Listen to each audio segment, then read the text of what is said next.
bienvenue dans votre magazine Entrepreneur, qui vous fait découvrir tous les rouages de l'emploi, de la formation professionnelle à la vie de l'entreprise. Entrepreneur donne également la parole à ceux qui ont réussi pour booster ceux qui se cherchent encore. La foire Adiafi est dédiée à la promotion des produits et services des jeunes entrepreneurs. La foire Adiafi se tient chaque année ici à Lomé avec des différentes activités comme les expositions, les formations, les divertissements destinés à un public particulièrement jeune.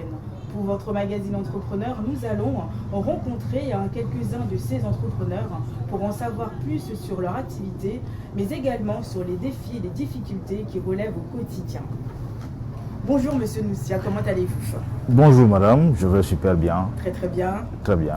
Donc vous êtes directeur général d'Eco Packaging House, une entreprise spécialisée dans le recyclage et également promoteur des sacs et emballages écologiques. Donc il y a aussi des sacs qui sont fabriqués à base de papier ciment. Tout à fait. Comment l'aventure a commencé pour vous, Monsieur Noussia? Alors, je tiens à vous remercier pour l'opportunité d'ailleurs.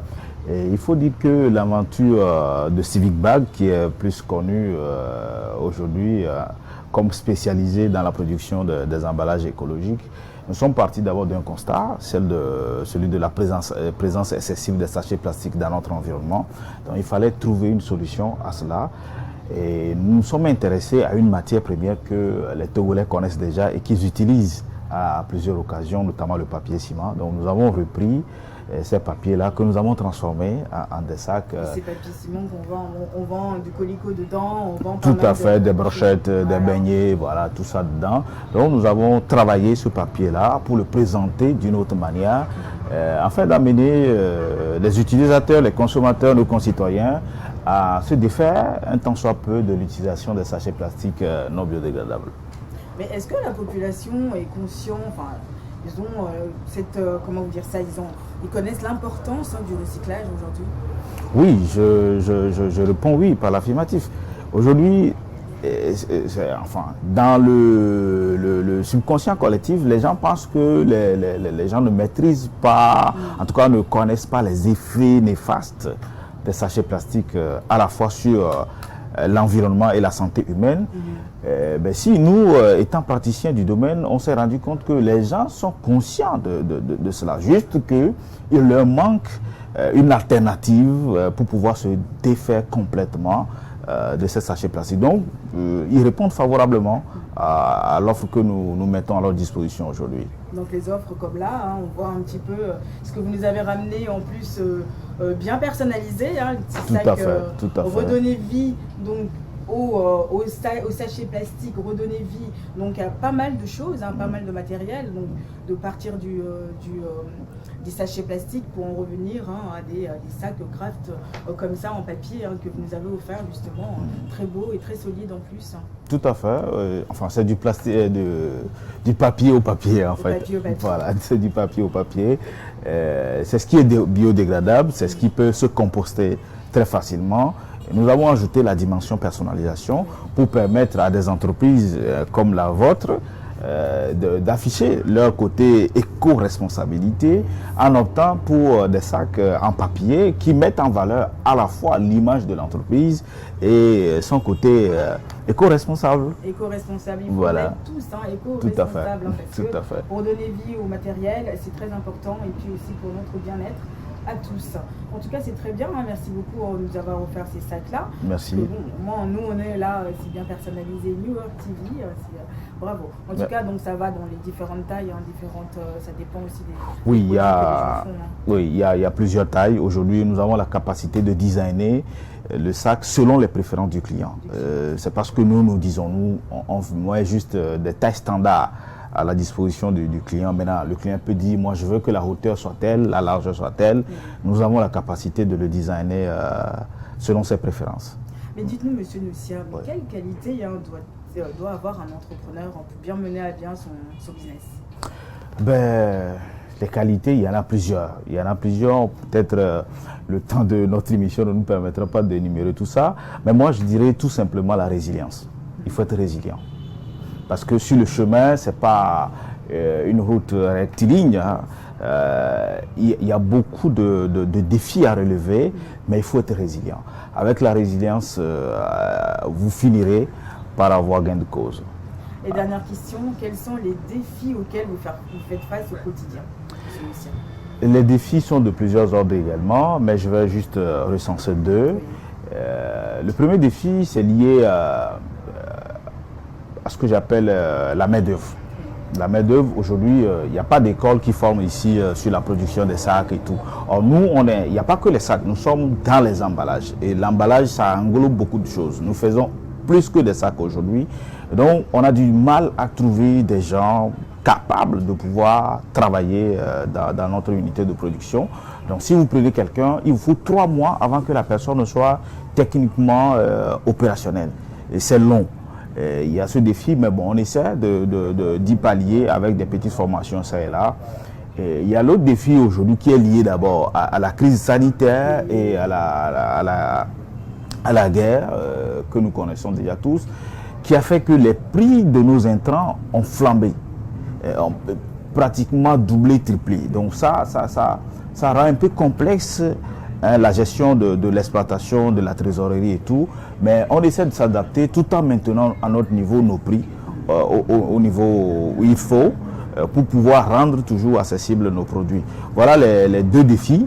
Il y en a plusieurs, mais c'est les deux que je voudrais rapidement énumérer, auxquels nous faisons face. Mais Dieu merci, on essaie de tenir. Il faut tenir. Ouais. Un grand merci à vous. Merci à vous aussi. À très vite. À très bientôt. Et merci encore pour les sacs. Merci.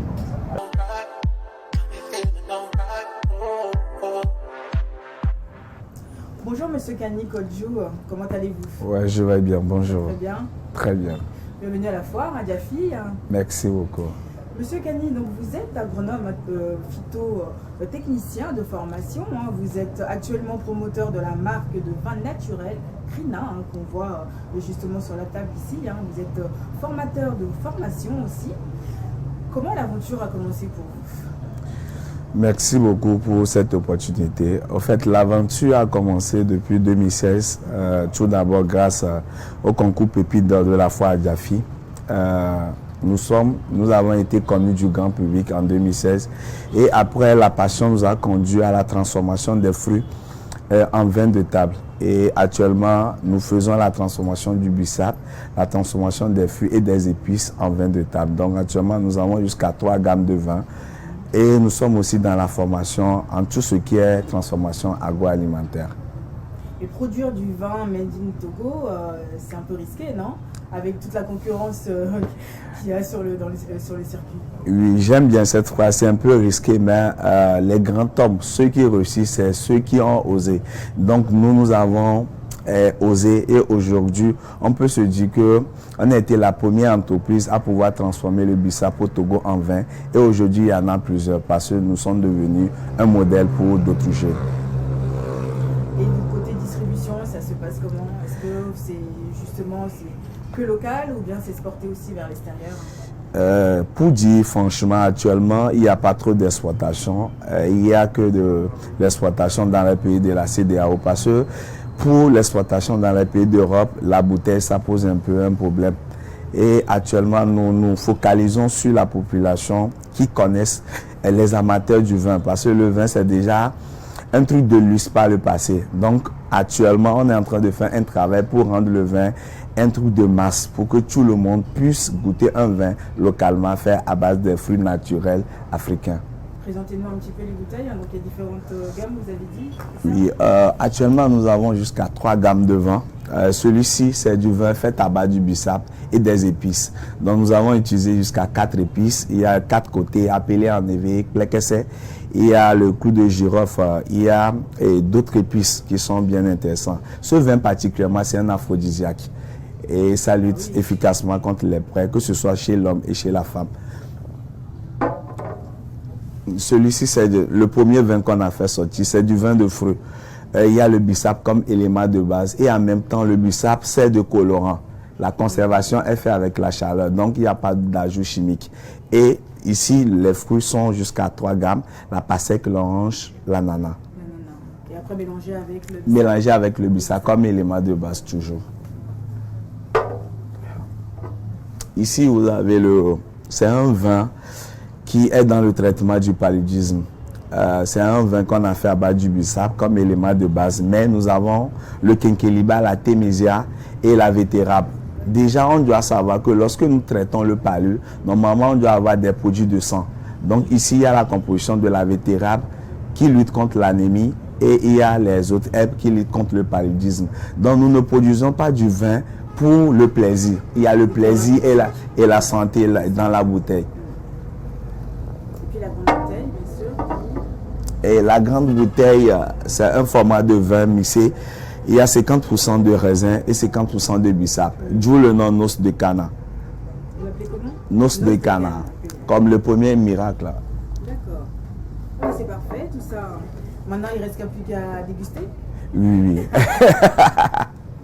Merci à vous, un grand merci à vous d'être passé sur notre stand ici. Merci beaucoup. Entrepreneur. À très vite et bon courage à vous. Merci beaucoup.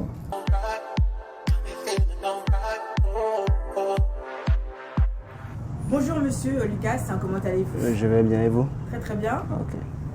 Parlez-nous un petit peu de l'histoire de l'association Gassama Gafolaï et de la marque Onesbi. Ok. Et l'association Gassama Gafolaï, c'est une association de paysans, d'apiculteurs qui se sont lancés depuis 2006 dans la production du miel. Voilà.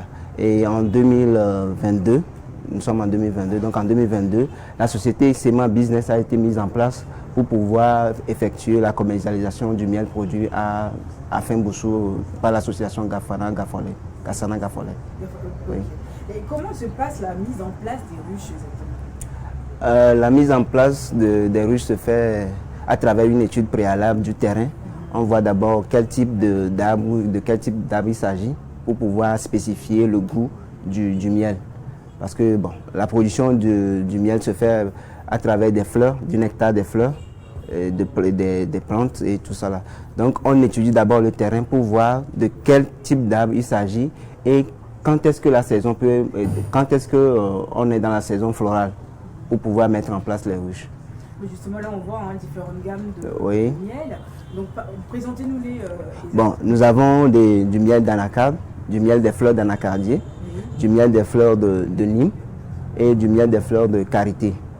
Et bon, après nous avons aussi le miel des fleurs sauvages, donc, si on peut le dire. Toutes ces variétés là de miel proviennent de la même région? Oui, proviennent de la même région, de Tchamba. De Tchamba. Oui. Et comment vous faites la différence entre les deux? C'est quoi qui différencie les goûts? Oui, bon, chaque type de miel a un goût spécifique et une odeur différente, une odeur aussi spécifique, donc qui est relatif à l'arbre utilisé pour faire la production. Donc par exemple le miel d'anacardier, quand vous le prenez, il y a le miel d'anacardier a un goût. C'est lequel ça? C'est ça, voilà. Le miel d'anacardier a un goût relatif à l'anacarde et une odeur relative à l'anacarde. Voilà. Donc quand vous sentez immédiatement que ça c'est relatif à l'anacarde. On va sentir, hein? Oui, bien sûr. Je sens le miel. Oui, vous sentez le miel parce que peut-être vous ne consommez pas d'anacarde. C'est pour donner une préférence à ceux qui consomment ce type de fruits.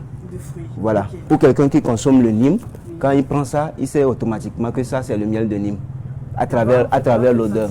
Voilà. Okay. Et les goûts, oui, les goûts varient aussi? Oui, les goûts varient par rapport au type d'arbre utilisé pour faire la production. Voilà. Bon, vous pouvez faire une dégustation pour voir aussi les goûts. Que là, tout est prêt pour ça. Je vais goûter l'anacarde, c'est où? Oui, c'est l'anacarde.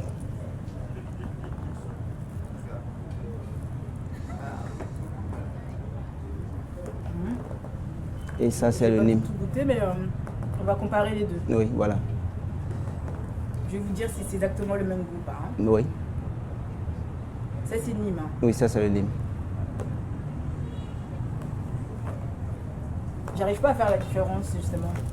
Oui, peut-être parce que vous n'avez pas l'habitude de consommer ces différents produits différemment. Voilà. Le Nîmes, pour quelqu'un qui consomme le Nîmes, il sait automatiquement que c'est le Nîmes.